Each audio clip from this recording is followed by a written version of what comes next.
Estamos juntos em mais um programa do Onda Tech, aqui pelo Educa Recife, youtube.com/Educa Recife, canal 22.4. Sou Fernanda Vasconcelos, professora de língua portuguesa, e não poderia estar melhor acompanhada do que a presença da minha amiga Denise. Oi, Dê!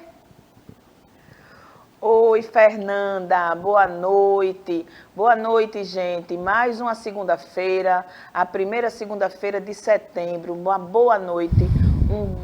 Um aviso que a gente vai dar: essa aula está sendo gravada, a gente não vai ter interação no chat por hoje. Na próxima segunda-feira, a gente vai ter o momento do beijo, tudo direitinho. E nesse mês de setembro, vamos de valorização à vida. Você é a pessoa mais importante na sua vida.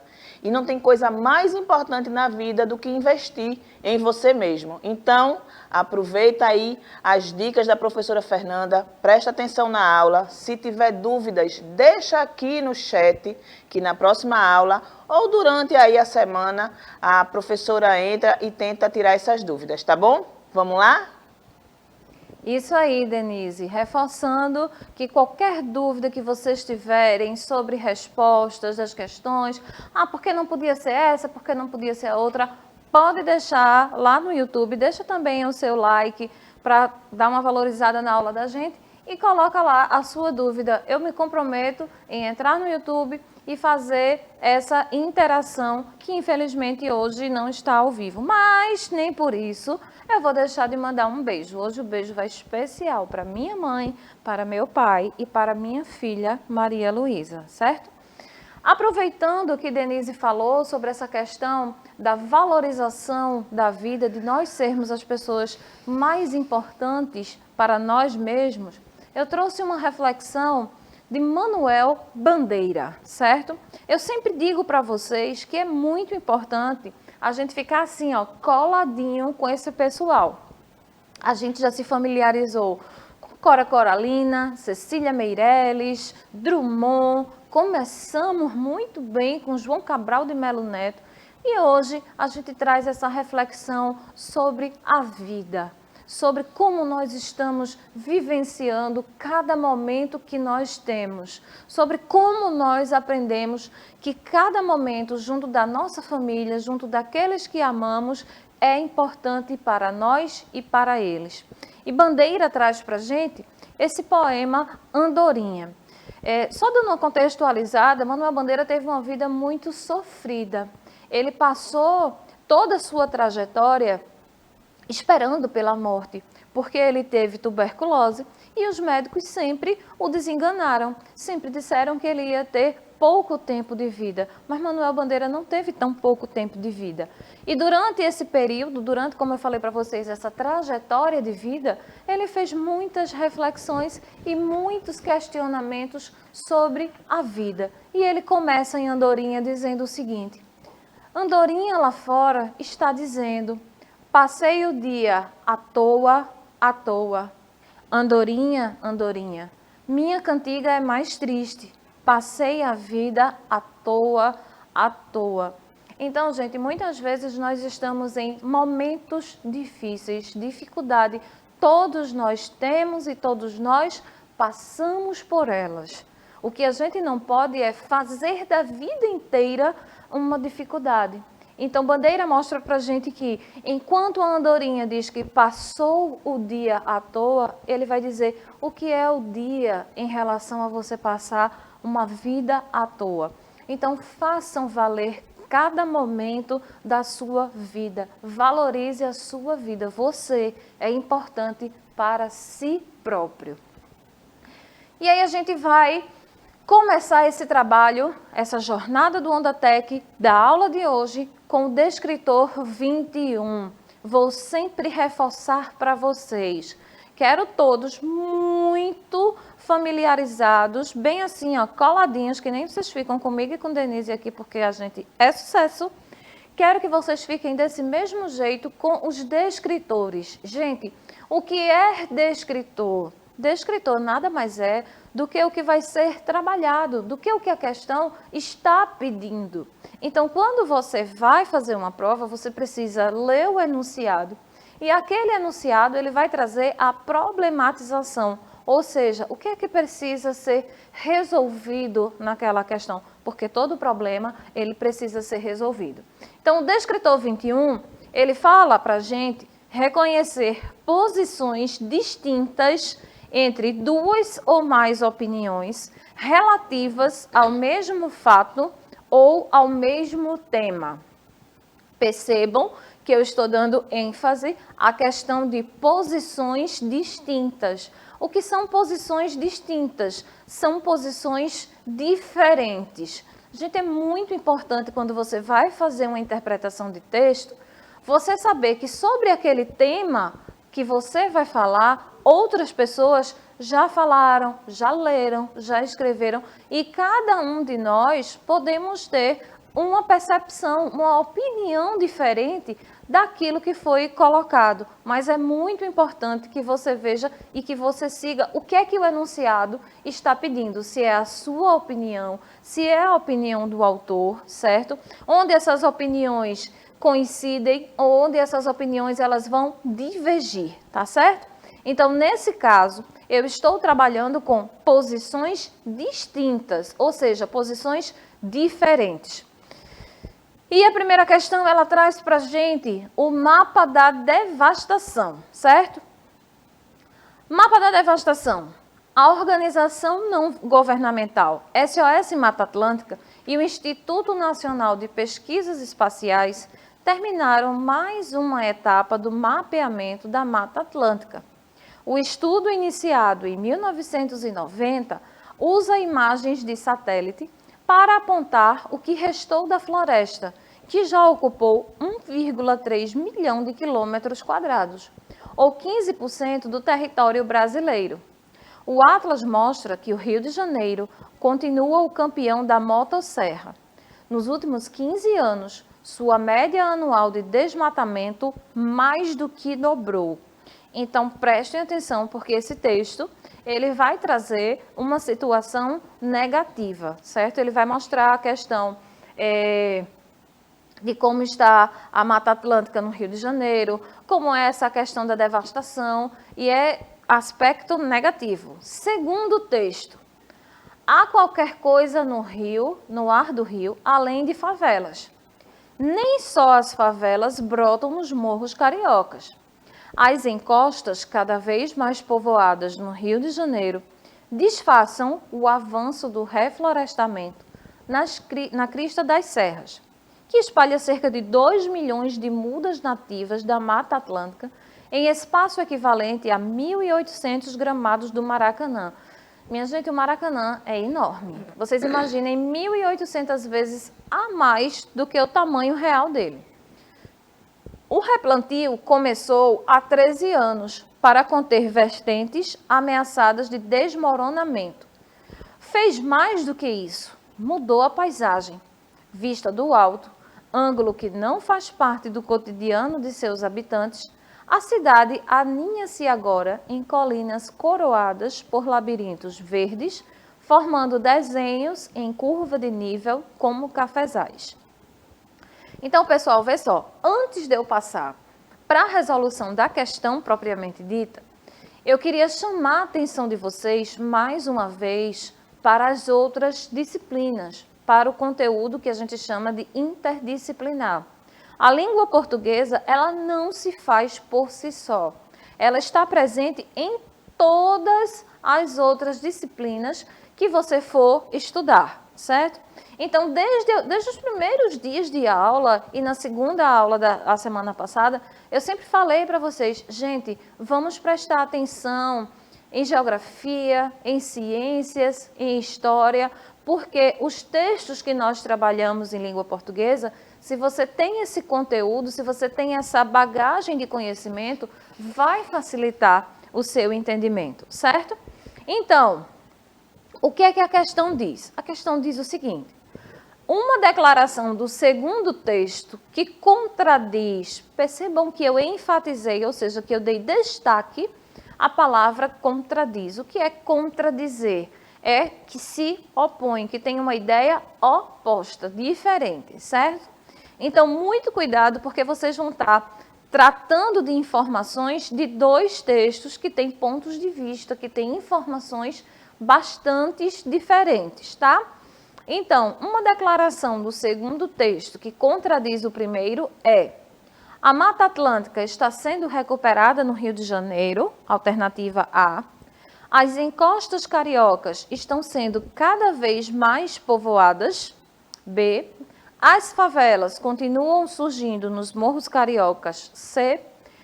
Ou letra D, o replantio segura encostas ameaçadas de desabamento. Gente, vê só, o que é que mais dificulta a interpretação de texto? Muitas vezes, como nós estamos vendo aqui, nós temos nas alternativas todas as opções que aparecem no texto. Então, é nesse momento que eu preciso ter clareza e segurança sobre o que o texto está pedindo e sobre o que eu vou falar. Então, a pergunta é: o que é que tem no segundo texto que se opõe, tá certo, ao que diz no primeiro? Essa oposição é justamente quando o autor do segundo texto ele fala: a Mata Atlântica está sendo recuperada no Rio de Janeiro. Porque vejam só, no primeiro ele diz que o Rio de Janeiro continua sendo campeão de motosserra. Então isso é uma informação negativa. No segundo texto, ele vai dizer que está acontecendo o replantio, que está acontecendo a mudança de paisagem, certo? Que nós estamos construindo labirintos verdes. Então são informações totalmente opostas.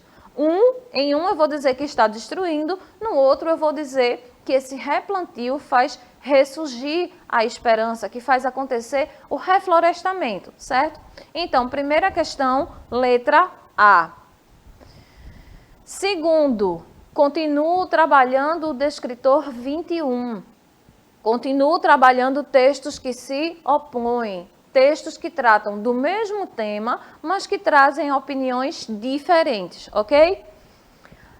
Leia os textos abaixo. Texto 1. Telenovelas empobrecem o país. Parece que não há vida inteligente na telenovela brasileira. O que se assiste todos os dias, às 6, 7 ou 8 horas da noite, é algo muito pior do que os mais baratos filmes B americanos. Os diálogos são péssimos, as atuações sofríveis. 3 minutos em frente a qualquer novela são capazes de me deixar absolutamente entediado. Nada pode ser mais previsível. Texto 2. Novela é cultura. Novela de televisão aliena? Claro que não. Considerar a telenovela um produto cultural alienante é um tremendo preconceito da universidade. Quem acha que novela aliena está, na verdade, chamando o povo de débil mental. Bobagem imaginar que alguém é induzido a pensar que a vida é um mar de rosas só por causa de um enredo açucarado. A telenovela brasileira é um produto cultural de alta qualidade técnica e algumas delas são verdadeiras obras de arte. Minha gente, veja só. Eu, Fernanda Vasconcelos, toda poderosa e trabalhada no brilho, como sempre. Quando fui ler esses dois textos, eu disse pronto. E agora? O que é que eu vou fazer? Porque eu sou daquela pessoa que, quando eu vejo um casal na novela, eu fico, ai meu Deus, eu quero um amor assim, eu quero um romance desse. E não é que você fique alienado, mas você sonha com aquilo na hora. Eu, pelo menos, sonho, minha gente. Sabe, você começa a se apaixonar pelos personagens e dizer, poxa, como eu queria estar ali e tal. Mas o que é o foco do texto? O foco do texto é que nós temos uma opinião que diz que a telenovela, ela empobrece o país, porque, vejam que no final, o Antunes Filho, ele diz, 3 minutos em frente a qualquer novela são capazes de me deixar absolutamente entediado. Por quê? Porque é muito previsível. Ah, vai acontecer o quê? A mocinha se apaixona pelo bandido, ele para de fazer as coisas erradas, se apaixona e casa. E não é isso que acontece na vida real. Eu não quero nem falar em vida real, porque a situação hoje aqui já está complicada, viu? No segundo texto, o que é que acontece? Maria Aparecida vai dizer que a novela é um produto cultural de alta qualidade técnica. Ou seja, existem produções noveleiras que deixam a gente boquiaberto pela sua estrutura, certo? E aí, o que é que a questão vem pedir para a gente? O homem não está perguntando a opinião de Fernanda. O homem não está perguntando a sua opinião, nem a sua, viu, Denise? Não está perguntando a opinião de ninguém. Ele está perguntando em relação ao tema telenovela. Como é que este tema é trabalhado nos dois textos? E aí, a pergunta é, com relação ao tema telenovela, nos textos 1 e 2, encontra-se a mesma opinião sobre a novela? Minha gente, não. Não, pelo amor de Deus. Eu tenho certeza de que essa resposta nem passou pela cabeça de vocês. No texto 1, compara-se a qualidade das novelas aos melhores filmes americanos. Opa, vamos voltar lá no texto. Ele diz, ó, o que se assiste todos os dias às 6, 7 ou 8 horas da noite é algo muito pior do que os mais baratos filmes B americanos. Então, ele não está nem de longe comparando com os melhores. Ele está comparando com os piores filmes americanos. Letra C. No texto 2, algumas telenovelas brasileiras são consideradas obras de artes. D. No texto 2, a telenovela é considerada uma bobagem. Minha gente, vejam vocês, a dúvida fica aí. Porque ou a novela, no texto 2, é uma obra de arte, ou é uma bobagem. Não dá para ser uma obra de arte e uma bobagem. Então, o que é que mostra para a gente no texto 2? A telenovela brasileira é um produto cultural de alta qualidade técnica. E algumas delas são verdadeiras obras de arte. Então, a resposta está muito clara, está ali no texto. Você olha assim, você faz, Fernanda, obrigada por você existir, por suas aulas, que questão top. Mas ela também está num nível bem bonzinho que dá para todo mundo aí, ó, só se ligar, não fica nervoso no dia, chega lá e marca C. C de confiança no Ondatec. Por falar em confiança no Ondatec, Denise, me conta aí essa questão dos documentos. É isso, Fernanda. É confiança no Ondatec, mas a gente tem que se organizar antes disso, tá bom? Então, a gente precisa, já tiraram RG, CPF? Tiraram? Não, né? Então, corre lá, se organiza, agenda para retirar o RG. Entre o RG e o CPF, o RG, ele demora um pouco mais e, na maioria dos casos, vocês precisam, vocês que ainda são de menor, vocês precisam da presença dos pais de vocês. Então, vocês precisam encontrar um agendamento que coincida com a disponibilidade dos seus pais. Então, vocês precisam se anteceder, se programar e tirar o RG, tirar a CPF, porque sem esses dois documentos, vocês vão morrer na praia. Vão estudar aqui com a professora Fernanda, vão tirar as dúvidas, vão ficar bacanas em língua portuguesa, mas aí não vão poder se inscrever, porque a gente só consegue a inscrição com RG e CPF. Então, próxima semana, hoje a gente não tem interação, lembrando que é uma gravação, mas próxima semana é isso que a gente vai perguntar. Quem já agendou para retirada do RG, tá bom? Minha gente, eu estava aqui pensativa quando Denise disse assim, vai morrer na praia. Eu pensei assim, meu Deus, as minhas noites de segunda-feira, as nossas interações, as coisas que a gente passa para eu chegar no chat, para eu chegar no YouTube e olhar o menino e dizer assim, tia, porque chamar logo de tia, né? Quando está fazendo as coisas erradas. Ô tia, eu não consegui fazer inscrição não, porque eu estava sem documento. Menino, pelo amor de Deus, organiza, cuida, que o tempo é ouro. Espero que não tenham grandes dúvidas nessa segunda questão, porque é uma questão mais simples, apesar de ser uma questão de comparação de texto, tá? E isso aí vai trabalhar muito a questão do foco, isso aí vai trabalhar muito a questão da atenção de vocês, certo? Muito cuidado quando for fazer essa comparação entre textos. Vê se está perguntando sobre aspectos positivos, no caso do descritor, são opiniões distintas, então se liga aí nessas palavras-chave, certo? Descritor 10. 10. Anota que eu quero que vocês tirem na prova, nos simulados e que vocês arrasem.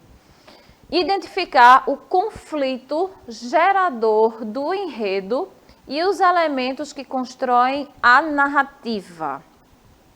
Preste atenção ao termo que está em destaque. Conflito gerador do enredo. Minha gente, conflito, sinceramente, é uma palavra que chega a me dar até um arrepio, porque conflito significa o quê? Problema. Meu Deus. Se eu for pensar em todos os problemas, eu vou fazer disso aqui um desabafo com vocês. Então, vamos lá, concentra, porque o tempo passa. Então, o que é que acontece? Conflito gerador do enredo. Qual é o problema? Qual foi a situação que causou aquela narrativa? Opa! Fernanda, o que é uma narrativa? Gente, uma narrativa é uma história. O que é um texto narrativo? É um texto que vai narrar, que vai contar uma história. Então, eu preciso ter personagens, tempo, o ambiente, o local onde se passa. Preciso ver qual é o foco narrativo, se esse texto vai ser em primeira pessoa, em terceira pessoa, se o narrador só observa, se o narrador participa, se eu tenho tempo cronológico ou se eu tenho tempo psicológico, que é retratado, que é mostrado nesse texto, certo? E uma palavra muito, muito importante, que eu sempre bato muito nessa tecla com vocês, predominância, tá? Então, o texto ele pode ser predominantemente narrativo, mas isso não impede que tenha elementos descritivos, argumentativos, certo? Então, eu vou ver o que é que predomina, quais são as características que prevalecem. No caso desse descritor, nós estamos trabalhando com narrativas. Então, qual é o problema que constrói, a partir de que problema nós vamos desenvolver a nossa história? Se fosse a história da minha vida, minha gente, ia ter que escolher assim os problemas. Hoje eu quero falar esse, ia ser um problema para cada dia do ano, viu? Mas é isso aí. Feijões ou problemas? Questão 3. Reza a lenda que um monge, próximo de se aposentar, precisava encontrar um sucessor. Entre seus discípulos, 2 já haviam dado mostras de que eram os mais aptos, mas apenas um o poderia. Para sanar as dúvidas, o mestre lançou um desafio para pôr a sabedoria dos 2 à prova. Ambos receberiam alguns grãos de feijão, que deveriam colocar dentro dos sapatos, para então empreender a subida de uma grande montanha. Dia e hora marcados, começa a prova. Nos primeiros quilômetros, um dos discípulos começou a mancar. No meio da subida, parou e tirou os sapatos. As bolhas em seus pés já sangravam, causando imensa dor. Ficou para trás, observando seu oponente sumir de vista. Prova encerrada, todos de volta ao pé da montanha, para ouvir do monge o óbvio anúncio. Após o festejo, o derrotado aproxima-se do vencedor e pergunta como é que ele havia conseguido subir e descer com os feijões nos sapatos. Antes de colocá-los no sapato, eu os cozinhei. Carregando feijões ou problemas, há sempre um jeito mais fácil de levar a vida. Problemas são inevitáveis. Já a duração do sofrimento é você quem determina. Minha gente, eu tô passada com essa questão. Tudo a ver com o que a gente refletiu no começo da aula e tudo a ver com o contexto, com a situação que a gente está vivenciando nesse mês, como bem lembrou no começo nossa querida amiga Denise. Problemas são inevitáveis. Já a duração do sofrimento é você quem determina, certo? Mas o foco da questão é o seguinte, é o conflito gerador, ou seja, o que foi que causou, qual foi a situação que levou esse enredo, essa história, a se desenvolver. Letra A necessidade do monge encontrar um sucessor. Esse era o problema? Não, de jeito nenhum. Até porque já havia 2 discípulos para isso. É como se tivesse eu e Denise ali, ó, disputando. Eu jamais seria que ia cozinhar o feijão, minha gente. Eu ia dizer, não vou conseguir não, viu? Andar com esse negócio no meu pé, nem conto comigo. Mas, né? Então, isso não era o problema, porque ele já tinha 2 pessoas para ser o sucessor. Letra B, a solução encontrada pelo discípulo vencedor. Letra C, a subida dos discípulos a uma grande montanha. Também não, porque eles já sabiam que haveria um desafio e que seria um desafio grande. Mas ninguém imaginava que grande mesmo ia ser o problema do feijão. Aliás, feijão é um problema, né? O desafio proposto pelo mestre aos seus discípulos. Também não, porque o desafio ele já ia acontecer de toda forma. O sofrimento do discípulo ao ver o oponente vencer. Ele não sofreu, ele não ficou triste porque o oponente venceu. Ele ficou intrigado. Ou seja, qual foi a estratégia, qual foi a solução que o vencedor arrumou para conseguir subir e descer a montanha, que foi o quê? Cozinhar o feijão.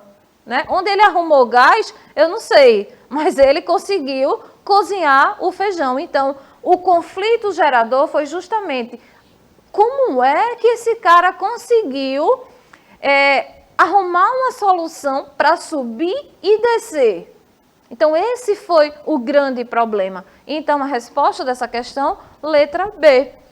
O que gerenciou esse conflito, o que causou essa problemática no texto foi, caramba, como que esse cara conseguiu, hein? Quando eu li o texto, eu disse, meu amigo, acabou, inteligente, porque eu, Fernanda, sei nem se eu ia conseguir comprar o feijão, né? Ô, Denise, me diz aí do simulado. Esses meninos têm que comer muito feijão com arroz para fazer o simulado. Denise, me conta. E então, Fernanda, tem que comer muito feijão com arroz, tem que prestar atenção. Sábado teve aula do Ondatec, né? Estão assistindo a aula direitinho. Tem aulas de língua portuguesa, de matemática. As aulas acontecem de 8 às 12. Não percam essas aulas, não percam essa oportunidade. Mas depois que termina a aula do Ondatec, além dessas aulas digitais que a gente tem, hoje a gente tem língua portuguesa, amanhã a gente tem matemática e até a quinta-feira a gente tem disponível na plataforma da Unirec o simulado. E aí vocês precisam responder esses simulados. Entra na plataforma da Unirec, responde o simulado que está lá disponível e tenta ver o que é que vocês estão acertando, que questões vocês têm mais dificuldades e traz as dúvidas aí para os professores, tanto os que estão aí na escola de segunda a sexta-feira, ou traz essas dúvidas aí no outro sábado para que vocês tirem as dúvidas, tá bom? Quero aproveitar aqui para mandar um grande abraço, um cheiro bem grande, enorme para os nossos colegas do Ondatec dos sábados, tanto de língua portuguesa como de matemática, toda essa equipe de coordenação que faz esse projeto fantástico. Falei muito nessa questão de feijão com arroz, dê uma fominha, 2 minutinhos ali para a tia Fernanda fazer um lanche, daqui a pouco a gente volta, tá certo? Já já a gente volta.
Só quem leva carão aqui. Voltei, linda, loira, maravilhosa, brilhosa, para a gente continuar. Hoje aqui está um cardápio, né? A gente já falou de feijão, agora a gente vai falar de uvas. Gente, a gente vai começar esse texto que é uma fábula, certo? O que é uma fábula? Uma fábula é um texto que contém um ensinamento no final, que contém uma moral, que traz uma lição para a gente, certo? Geralmente, os textos da fábula, em sua maioria, eles são feitos e são compostos por animais, certo? E aqui a gente tem essa fábula de Monteiro Lobato. Minha gente, outra pessoa extremamente importante, viu? Monteiro Lobato. Já disse a vocês que vocês têm que fazer amizade com esse povo. Pelo menos para quando você olhar a questão, se você dizer, eu sei quem é o autor, aí já dá aquela emoção, já dá aquela vontade de ler, pronto, acabou-se. Ali você já ganhou a questão. Escuta o que eu estou dizendo, viu? E o texto que a gente tem é A Raposa e as Uvas. Certa raposa, esfaimada, encontrou uma parreira carregadinha de lindos cachos maduros, coisas de fazer vir água à boca, mas tão altos que nem pulando. O matreiro bicho torceu o focinho. Estão verdes, murmurou. Uvas verdes só para cachorros. E foi-se. Nisto, deu um vento e uma folha caiu. A raposa, ouvindo o barulhinho, voltou depressa e pôs-se a farejar. Quem desdenha quer comprar. Minha gente, o que é que esse texto mostra? Adoro essa fábula da raposa e as uvas, tanto nessa versão como na versão de Esopo, certo?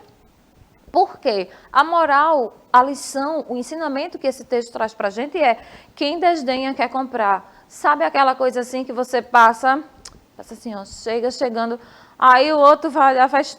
Eu não queria mesmo. Não queria o quê, menino? Deixa de conversa. Se a pessoa vira pra tu e diz assim, oi, tudo bom? Tu quer meu Instagram? Tu quer meu número? Tá que nem a raposa aqui, que fica dizendo que não queria as uvas, porque as uvas estavam verdes. Mentira, as uvas estavam muito bonitas, ela estava desejando as uvas, mas ela não alcançava. Então ela começou a dizer, não, uva verde é para cachorro. Mas bastou uma folha cair, ela escutar um barulhinho que ela disse, opa, pode ser a uva. Aí para cima de mim, dizer que ela não queria uma uvinha, pelo amor de Deus, dá licença, né, raposa? O problema que se apresenta para a personagem é, qual é o grande problema da raposa? É a força do vento? Não. A força do vento vai derrubar a folha e quando essa folha cai, ela diz, opa, é agora, mas não é não. A altura da parreira, o estado das frutas, mentirosa essa raposa, viu? Porque ela diz que as uvas estavam verdes e não estavam, não. É porque ela não alcançava pegar. Se ela não alcançava pegar, o problema que apresenta para ela, o problema que se apresenta para a raposa, é justamente a altura da parreira, certo? Quantidade de frutas? Não. Presença de cachorros? Minha gente, o cachorro só existe no pensamento da raposa. Porque ela se arretou logo, ela disse, meu Deus do céu, eu não vou conseguir pegar, vou arrumar uma desculpa. Que nem a gente, né? Eu não vou conseguir fazer mesmo. Também eu não queria, mentira, queria sim. Não pegou, por quê? Por conta da altura da parreira, certo? Descritor 7. Gente, eu grifei aí essa palavrinha, tese, porque a tese é uma coisa que vocês vão escutar agora, enquanto interpretação de texto, mas vocês também vão ouvir muito falar sobre tese quando vocês chegarem ao terceiro ano. Espero, com confiança, que seja daqui a 3 anos, certo? Então, quando você chegar ao terceiro ano, você vai ouvir muito. Ah, qual vai ser a tua tese? Tu vai falar sobre o quê? Então, a tese, gente, é justamente essa questão. O que é que fala o texto? O que é que o texto está trazendo para a gente? Qual vai ser o recorte? Qual vai ser o aprofundamento que esse texto vai fazer? Então, segura essa palavra, guarda com carinho, porque ela vai passar um bom tempo acompanhando vocês. Quem sabe até quando vocês chegarem à universidade. Vocês vão fazer uma tese de doutorado, vocês vão ser chique. E aí, a gente vai trabalhar justamente essa questão do que o tema fala, qual é o aprofundamento, especificamente sobre o quê. Eu preciso ter muita clareza no que eu estou falando, né? Para não ficar feito aquele povo que arrudeia para dizer um negócio. Não, misericórdia, meu Deus. Questão 5. Leia o texto a seguir e responda. De olho nas árvores. A questão da manutenção de árvores em áreas urbanas merece detida atenção. Se por um lado é importante ter cada vez mais áreas verdes compondo a paisagem urbana, no que Goiânia se destaca nacionalmente, por outro, é fundamental a manutenção preventiva destas áreas. Só assim é possível minimizarmos os casos de acidentes causados pela queda de árvores.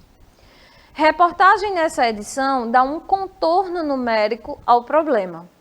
Numa sequência de 2 dias chuvosos, mais de 90 árvores caíram na capital, segundo o levantamento da Companhia de Urbanização de Goiânia.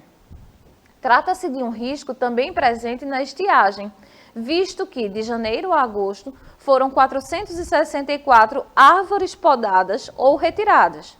A Prefeitura trabalha na readequação de algumas árvores, providência que não pode ser negligenciada. É preciso investir na manutenção preventiva constante. Um tratamento adequado reduz drasticamente o número de árvores condenadas. Em grande parte das vezes, isso ocorre porque as árvores não recebem os cuidados necessários, são plantadas de forma incorreta ou em locais indevidos. É hora, pois, de reforçar essa vigilância. Então, gente, o que é que esse texto traz? Qual é a defesa que o autor vai fazer para a gente? Ele diz para a gente que é importante, sim, você plantar, que é importante a questão das árvores, mas que existe toda uma manutenção, que existe todo um cuidado para que isso seja realizado, certo? Então, o autor defende a tese de que a manutenção preventiva das áreas verdes de Goiânia é fundamental. B. A queda de árvores em áreas urbanas é possível de ser minimizada. C. O risco de queda de árvores está presente na estiagem. D. O número de árvores condenadas pode ser reduzido. Novamente, eu vou mostrar para vocês que eu tenho 3 alternativas que podem levar vocês a questionarem por que é essa e não a outra, certo? Quando eu digo aqui, ó, eu não, né, que eu não disse nada, quem disse foi o moço lá que fez o texto. Então, quando eu trago aqui para vocês essa questão de o risco de queda de árvores está presente na estiagem. Quando eu digo a queda de árvores urbanas, a queda de árvore em áreas urbanas é possível de ser minimizada, isso é verdade. Mas qual é o motivo, qual é a causa, a razão que vai fazer com que essa queda ela seja minimizada? É justamente a manutenção preventiva das áreas verdes de Goiânia é fundamental.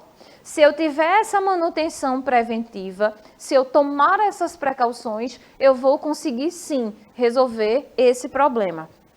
Então percebam que a resposta mais completa que eu tenho está na letra A, certo? Lógico que eu vou ter que falar de amor, né? Porque senão, não sou eu. Pode esperar. Sempre vai vir uma questão de amor, que eu gosto de mexer com essas coisas. Mas eu preciso respirar antes de começar a falar de amor. Denise, me conta aí. Tu tem mais alguma novidade pra gente sobre simulado, sobre as aulas de sábado, para reforçar alguma coisa? Comenta aí comigo. Então, sobre o simulado a gente já sabe que está disponível até quinta-feira. Então, vocês entram lá na plataforma da Unirec, mas a gente tem uma novidade sim, Fernanda. A gente tem uma novidade do nosso horário das nossas aulas digitais. A partir da próxima segunda-feira, estaremos aqui ao vivo. Lembrando que a gente vai ter a hora do beijo. Vamos chamar aí o pessoal todo da escola. Além das questões que vocês vão colocar aí como opções certas, que vocês vêm mandando muito bem nas 2 últimas aulas. Aí coloca lá o nome da escola e a gente vai mandar beijinhos para vocês ao vivo da professora Denise e da professora Fernanda. Mas a partir de segunda-feira, nossas aulas vão começar meia horinha antes, às 18h30. Então, se liga aí, que meia horinha antes a gente já está aqui ao vivo para vocês, tá bom? 18h30 às 17h30, aula de língua portuguesa com a professora Fernanda e a professora Denise, mandando beijinhos e corações. Nossa, tô passada, agora tem corações, Denise? Ai, gente, que coisa linda, eu vou ficar assim. Eu vou desenhar um coração aqui, vou perguntar se pode. Se puder, eu vou desenhar. Vamos falar de amor, né? Porque hoje é segunda, sofrimento é grande, vamos lá. A química do amor. Embora seja agradável pensar que seguimos o coração, a verdade é que a ciência tem explicações menos poéticas para as demandas românticas. Saiba como ela explica as questões amorosas, resultados de mecanismos puramente fisiológicos, que envolvem hormônios e receptores cerebrais. E por que nada disso vai importar quando você estiver apaixonado? O que é o amor? Esqueça todo o romantismo, Shakespeare e Vinícius de Moraes. O amor pode até bater lá pelas bandas do coração, mas ele é resultado de complexas reações químicas que acontecem no cérebro. E nada mais são do que resultado do processo evolutivo humano. Para economizar a gastança de energia e tempos usados no processo da corte, fomos selecionados para concentrar nossa atenção em uma só pessoa. Uma só pessoa, viu, minha gente? E assim, criar com sucesso nossos descendentes. Fosse tão fácil assim. Nesse processo, estão envolvidos basicamente 3 neurotransmissores: a dopamina, a norepinefrina e a serotonina, todos produzidos por áreas ligadas ao sistema de recompensa e prazer do cérebro. As mãos tremem e o coração e a respiração aceleram quando o ser amado está por perto? Não acuse o cupido. Estão em ação a dopamina e a noropinefrina, substâncias que levam à alegria excessiva, à falta de sono e o sentimento de que o amado é único e de que é quase impossível compará-lo com alguém. Já aquela compulsão e obsessão pelo parceiro são causadas por baixos níveis de serotonina. Ou seja, minha gente, vamos começar a racionalizar o amor. Chega dessa coisa de, ai meu Deus, meu coração, eu não aguento porque eu estou amando, porque eu estou com raiva. Não, minha gente, vamos ser racionais. Não existe essa história de cupido, não existe essa história de coração, tudo depende dos hormônios. Falar aqui, frente a frente com a câmera, dentro de um estúdio, é muito fácil. Vai encontrar com a pessoa, tu se treme todinha, menina, não tem ponto de correr, não. E aí, o que é que o texto traz pra gente? Denise, tu fica assim também quando tu vê teu ser amado? Me conta. E o coração bate mais forte e os olhinhos brilham. Mas vamos prestar atenção, né, Fernanda? Vamos prestar atenção. Se vocês tiverem dúvidas, lembra que durante a programação o chat vai estar aberto e vocês podem anotar lá as dúvidas que na próxima semana a Fernanda tira, tá bom? E eu digo mais, se tiver dúvida, se precisar de conselho amoroso, também estarei lá, meu querido. Linda e poderosa para todos vocês, fazendo aconselhamentos e recadinhos do coração. Cheguem lá no YouTube, participem com a gente. Eu vou me comprometer. Pode me cobrar, viu, Denise? Na outra semana, Fernanda fizesse os recadinhos dos meninos, consultório sentimental. A tese defendida pelo autor é a de que o amor resulta. Do que é que o amor é resultado, segundo aquele texto que a gente leu? Letra A, de demandas românticas. Letra B, de processos puramente fisiológicos. Letra C, da alegria excessiva ao se aproximar do amado. Ou do romantismo de Shakespeare e Vinícius de Moraes. Gente, o texto é muito claro. O que ele defende ali é com muita clareza, que o amor é resultado de processos puramente fisiológicos, que a gente usa o povo para romantizar as emoções e as raivas que a gente tem, viu? Porque tem gente que faz raiva. Não é não, Denise? Muita. Muita. Denise chega e falou agora assim, muita, mas é verdade. Então, a resposta dessa questão, a tese defendida pelo autor, é de que o amor resulta de quê? Processos puramente fisiológicos. Já disse a vocês, aqui é fácil de falar.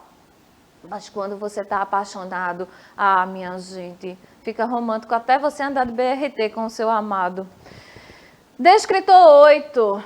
Estabelecer relação entre a tese e os argumentos oferecidos para sustentá-la. Olhe, o negócio aí é assim, veja só. Relação entre tese e argumento. Eu vou lançar uma ideia, eu vou lançar um fato, mas eu preciso que essa ideia, que esse fato, eles tenham sustentabilidade. Eu preciso provar. Eu não posso simplesmente dizer, não gosto de você porque eu não gosto, certo? Qual é o motivo? Qual é a razão? Como é que você justifica aquilo ali, certo? Então, isso é relação entre tese e argumento. A língua está viva. Gosto muito, minha gente, de questões sobre variações linguísticas, tá? Teremos outros momentos para nos aprofundarmos mais, mas é muito importante que vocês observem as questões de variação linguística, porque vai falar sobre toda a trajetória da nossa língua portuguesa, certo? A língua está viva. Na gramática, como muitos sabem e outros nem tanto, existe a exceção da exceção. Quero fazer só uma observação ali. Nesse ponto do texto aí, o que acontece? Quando a gente fala de língua portuguesa, as pessoas dizem assim, português é muito chato. Por que português é muito chato? Porque quando a gente pensa que é uma coisa, lá vem a exceção disso, é assim, exceto isso, exceto aquilo, calma. Isso tem uma explicação, muita calma nessa hora. Isso não quer dizer que vale tudo na hora de falar ou escrever. Há normas sobre as quais não podemos passar. Mas existem também as preferências de determinado autor. Regras que não são regras, apenas opções. De vez em quando, aparece alguém querendo fazer dessas escolhas uma regra. Geralmente, são os que não estão bem inteirados da língua e buscam soluções rápidas nos guias práticos de redação. Nada contra. O problema é julgar inquestionáveis as informações que esses manuais contêm, esquecendo-se de que eles estão, na maioria dos casos, sendo práticos, deixando para as gramáticas a explicação dos fundamentos da língua portuguesa. Com informação, vocabulário e o auxílio da gramática, você tem plenas condições de escrever um bom texto. Mas, antes de se aventurar, considere quem vai ler o que você escreveu. A galera da faculdade, o pessoal da empresa ou a turma da balada? As linguagens são diferentes. Afinal, a língua está viva, renovando-se sem parar, circulando em todos os lugares, em todos os momentos do seu dia.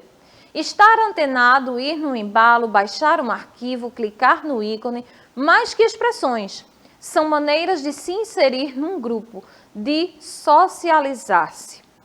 Gente, esse texto ele traz uma mensagem muito bonita, duas na verdade. Primeiro, ele vai mostrar para a gente que o importante não é você fazer uma escrita mecânica. Professora, me ensina a fazer uma redação para passar nos exames de seleção externa. Escola Técnica, Enem, IF. Gente, a gente aprende a ler, escrever, produzir um texto para a vida. Aquilo ali não é a única situação que você vai se deparar com um texto. A todo momento você está produzindo um texto.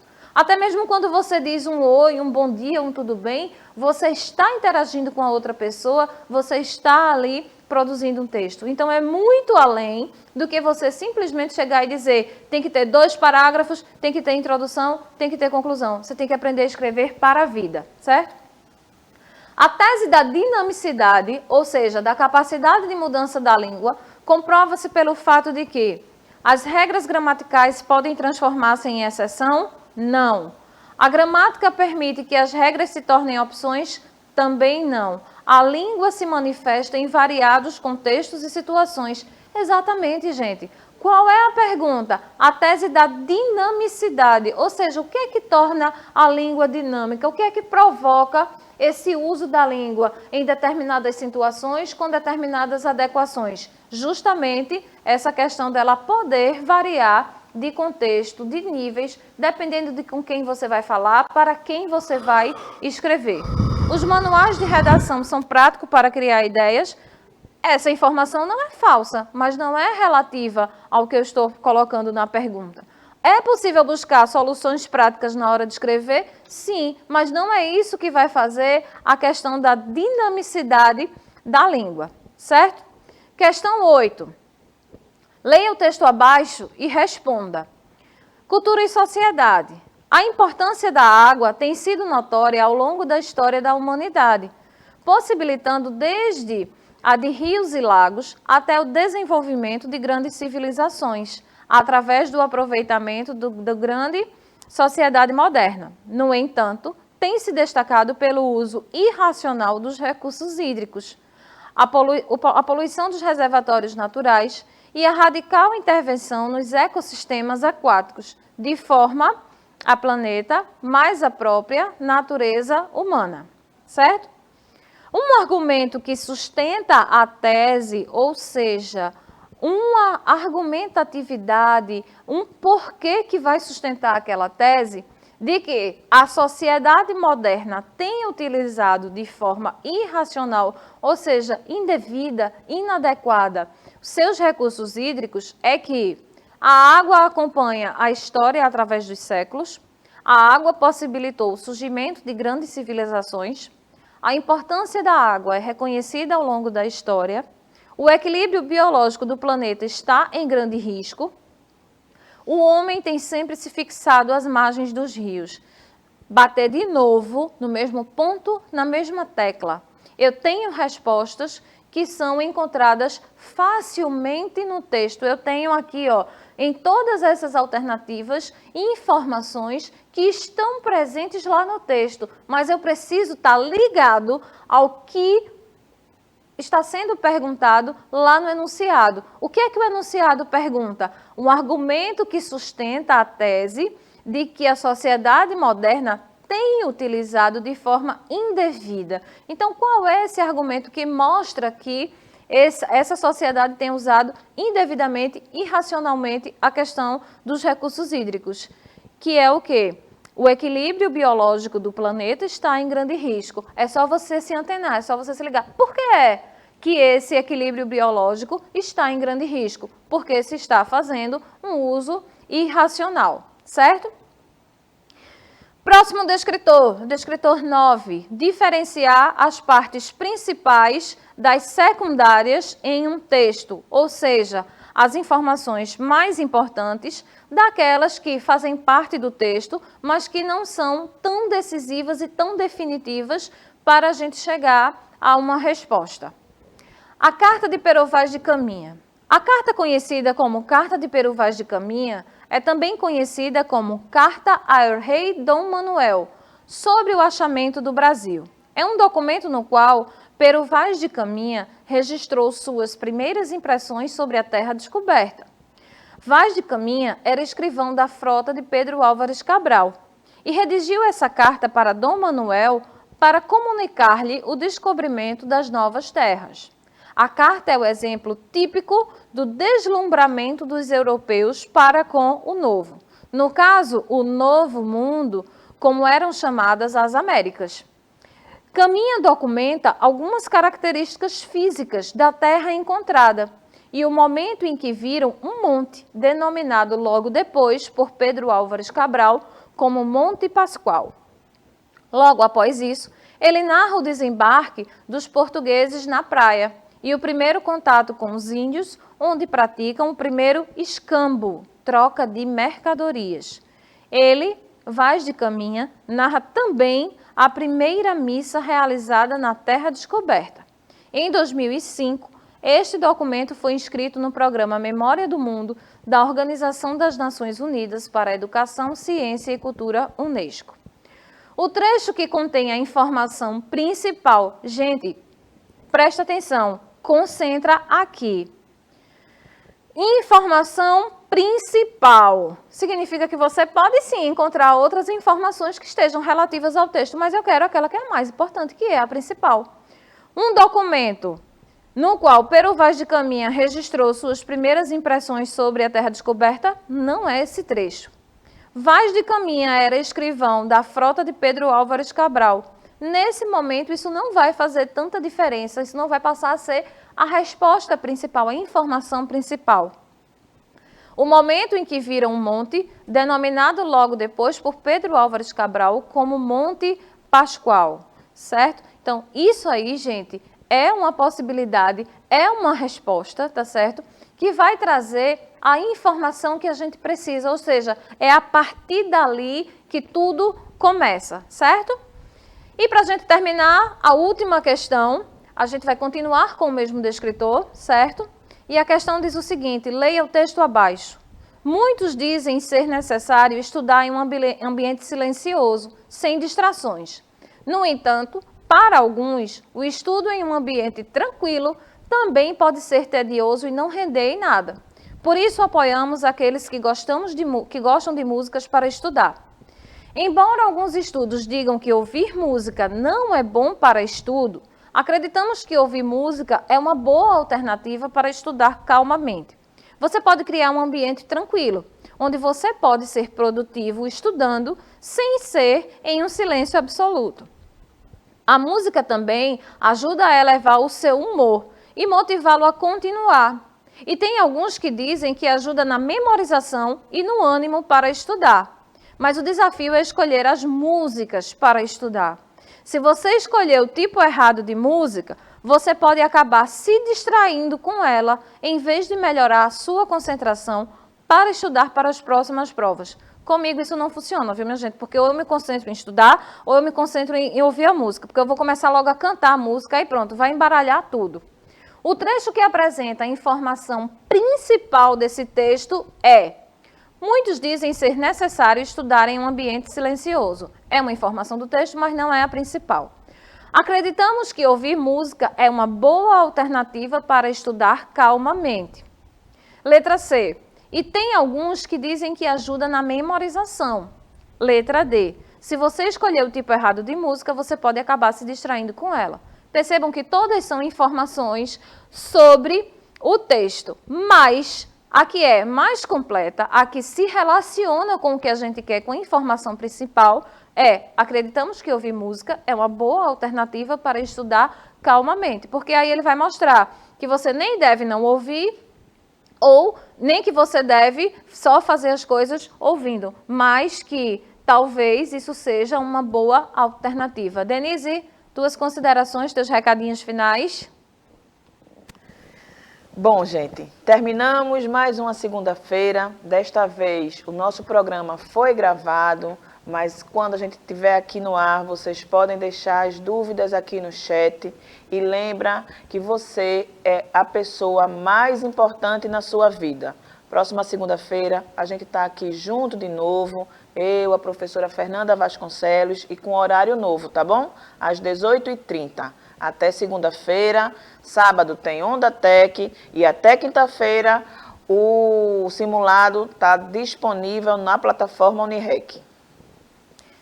Quero deixar meu beijo, meu abraço para todos vocês, dizer que vocês fizeram uma falta danada naquela interação, nos beijinhos, nos alôs, e dizer que além de vocês serem importantes para si próprios, vocês são muito importantes para a gente também. Por isso que a gente está aqui junto com vocês nessa caminhada. Um cheiro imenso e até a próxima segunda, às 18h30, aqui no youtube.com/educarecife. Um cheiro, minha gente. Até a próxima.